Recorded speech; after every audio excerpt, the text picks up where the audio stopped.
കഷ്ടങ്ങളും പ്രയാസങ്ങളും തളർന്നു പോകുന്ന ജീവിത സാഹചര്യങ്ങളും നമ്മളുടെ മുമ്പിൽ ഉണ്ടാകുമ്പോൾ ഒരു ദൈവ പൈതലിൻ്റെ ശക്തിയെ തകർത്ത് കളയുവാൻ തക്കവണ്ണം 4 തരത്തിലുള്ള പ്രതിസന്ധികളെക്കുറിച്ച് നമുക്കിവിടെ കാണുവാൻ കഴിയും.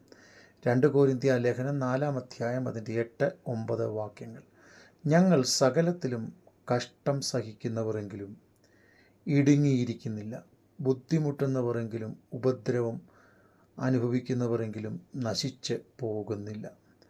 അതെ, ഇവിടെ 4 പ്രധാന ശക്തികൾ നമ്മെ തളർത്തിക്കളയുന്ന, നിരാശപ്പെടുത്തിക്കളയുന്ന അവസ്ഥകളെക്കുറിച്ച് ഇവിടെ കാണാൻ കഴിയും. ഒന്നാമതായി സകലത്തിലും കഷ്ടമനുഭവിക്കുന്നവർ, രണ്ടാമതായി ബുദ്ധിമുട്ട് അനുഭവിക്കുന്നവർ, മൂന്നാമതായി ഉപദ്രവം ഏൽക്കുന്നവർ, നാലാമതായി വീണു കിടക്കുന്ന അവസ്ഥയിൽ ആയിരിക്കുന്നവർ. ഇപ്രകാരമുള്ള പ്രതിസന്ധികൾ ജീവിതത്തിൽ കടന്നു വരുമ്പോഴും അപ്പോസ്തലനാകുന്ന പൗലോസ് ജീവിതത്തിൻ്റെ ചില വിശ്വാസ പ്രഖ്യാപനം ഇവിടെ നടത്തുകയാണ്. ആദ്യമായി, ഞങ്ങൾ ഇടുങ്ങിയിരിക്കുന്നില്ല. രണ്ടാമതായി, നിരാശപ്പെടുന്നില്ല. മൂന്നാമതായി, ഉപേക്ഷിക്കപ്പെടുന്നതുമില്ല.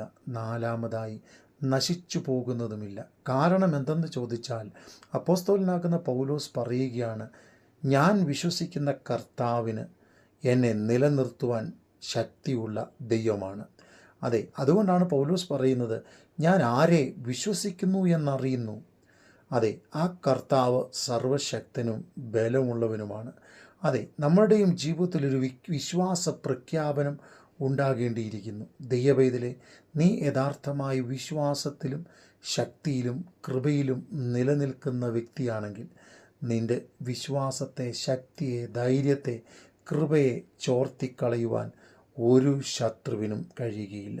അതുകൊണ്ടാണ് യെശയ്യാപ്രവചനം 41-ാം അധ്യായം അതിൻ്റെ 13-ാം വാക്യം, നിൻ്റെ ദൈവമായ യഹോവ എന്ന ഞാൻ നിന്നെ വലങ്കൈക്ക് പിടിച്ച് നിന്നോട് ഭയപ്പെടേണ്ട, ഞാൻ നിന്നെ സഹായിക്കും എന്ന് പറഞ്ഞു.